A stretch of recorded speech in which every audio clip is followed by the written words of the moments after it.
প্রিয় শিক্ষার্থীরা, আমরা এতক্ষণ আলোচনা করেছি অনুক্রম নিয়ে। অনুক্রম আমাদের জানতে হইতো ধারা শেখার জন্য। আমাদের চ্যাপ্টারটাই হচ্ছে সসীম ধারা নিয়ে।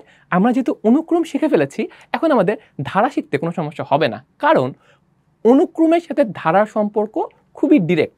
অনুক্রম যেই জিনিস, দেখো খেয়াল করে, ধারাও এক্স্যাক্টলি সেম জিনিস, শুধুমাত্র আমরা যে কাজটা করি সেটা হলো অনুক্রমের পদগুলো পরপর প্লাস চিহ্ন দ্বারা যদি আমরা যুক্ত করে ফেলি, তবেই সেটা কি হয়ে যায়, ধারা হয়ে যায়। অনুক্রমে আমাদের পদগুলো থাকে হচ্ছে কমা দিয়ে যুক্ত, তাই না? আমরা দেখতে পাই যে অনুক্রমের পদগুলো সবসময় কমা দিয়ে যুক্ত থাকে।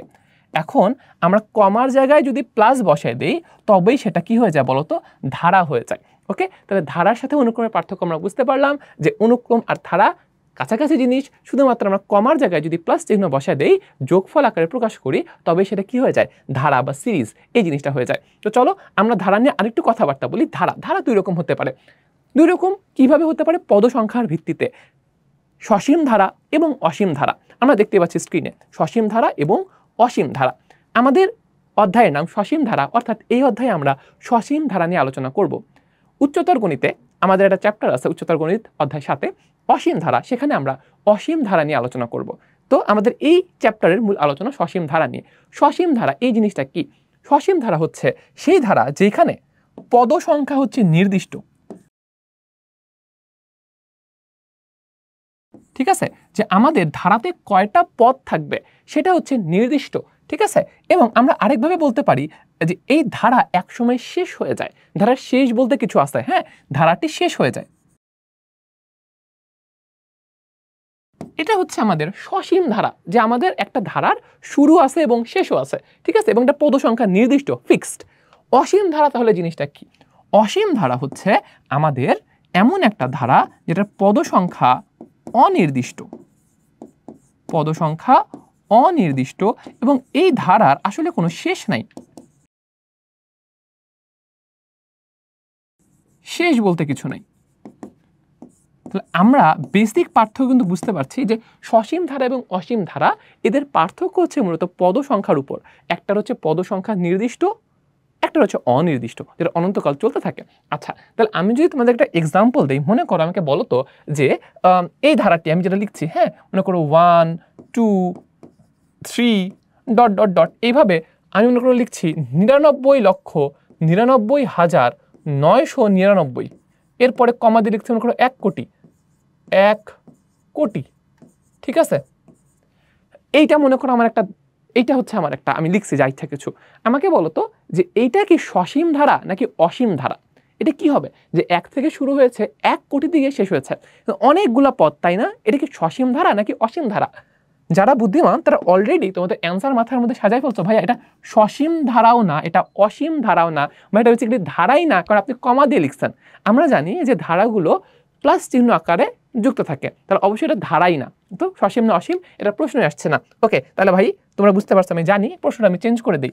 আমি এবার লিখছি 1 + 2 + 3 + dot dot dot dot dot plus 99,99,999 plus 1 কোটি, 1 কোটি। এইটা না, এটা শূন্য কম হয়ে গেছে, দিয়ে ফেলি 1 কোটি। এখন যেটা ধারা হয়েছে, তাই না? এখন এটা ধারা হয়েছে, এই ধারাটা কি সসীম ধারা নাকি অসীম ধারা? এটা তো অনেকগুলা পদ, তো অনেকগুলা পদ, এটা কি সসীম ধারা বলা যাবে? অবশ্যই বলা যাবে, কারণ সসীম ধারার ভাইয়া এটা অনেকগুলাও যদি পদ হয়, স্টিল ওইটা সসীম ধারা। যদি ওই ধারাটির শেষ থাকে, আমরা দেখতে পাচ্ছি এই ধারাটি কিন্তু এইখানেই শেষ হয়ে যায়, তাহলে এইটা কিন্তু সসীম ধারা। এটা কিন্তু পদ সংখ্যা নির্দিষ্ট, আমি দেখতে পাচ্ছি এখানে মোট 1 কোটিটা পদ আছে, এটার পদ সংখ্যা নির্দিষ্ট, ঠিক আছে? এটার পদ সংখ্যাও নির্দিষ্ট, ধারাটা শেষও হয়, তাহলে অবশ্যই এটা কি বলতো, এটা হচ্ছে একটা সসীম ধারা বা ফাইনাইট সিরিজ। বুঝতে পারছি? এটা কিন্তু একটা সসীম ধারা, এটা একটু সকলে মাথায় রাখবো, তাহলে আশা করি কোনো প্রবলেম হবে না। আচ্ছা, এরপর আমরা যেটা দেখবো সেটা হচ্ছে ধারার পদগুলোর মধ্যবর্তী, যে একটা পদের সাথে আরেকটা পদের যে সম্পর্ক, ওইটার উপর ডিপেন্ড করে ধারাকে আমরা দুইভাবে ভাগ করতে পারি। একটা হচ্ছে সমান্তর ধারা, আর একটা হচ্ছে গুণোত্তর ধারা। ভাইয়া, পদগুলোর মধ্যবর্তী সম্পর্ক নিয়ে আমরা যদি ধারাকে ভাগ করি, তাহলে কি সমান্তর আর গুণোত্তর এই দুইটা বাদে কি আর কোনো প্রকারভেদ হয় না? হয়, কিন্তু আমরা শুধুমাত্র আমাদের টেক্সট বইয়ে সমান্তর এবং গুণোত্তর এই দুটা নিয়েই আলোচনা করছি। সো আমরা আপাতত এই দুটাই শিখবো, সমান্তর ধারা এবং গুণোত্তর ধারা। এই দুইটা আসলে জিনিসটা কি, আসো একটু দেখে নে। সমান্তর ধারা, এটা হচ্ছে সমান্তর ধারা আমাদের ধারার পদগুলোর মধ্যবর্তী পার্থক্য যদি সমান হয়, ঠিক আছে? আচ্ছা,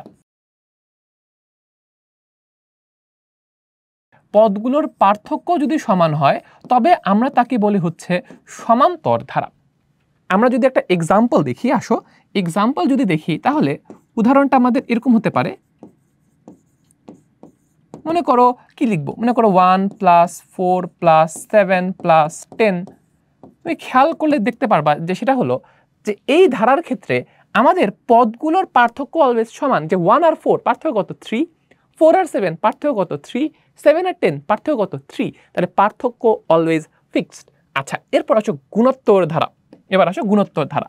গুণোত্তর ধারা জিনিসটা কি? গুণোত্তর ধারা হচ্ছে পদগুলোর মধ্যবর্তী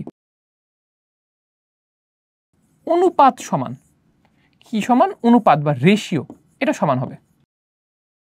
এটা হচ্ছে আমাদের গুণোত্তর ধারা। আসলে একটা উদাহরণ দেখে ফেলি, উদাহরণ দেখলে হয়তো জিনিসটা আরেকটু আমাদের কাছে ক্লিয়ার হবে। তাহলে এক্সাম্পল একটা দেখে আসো।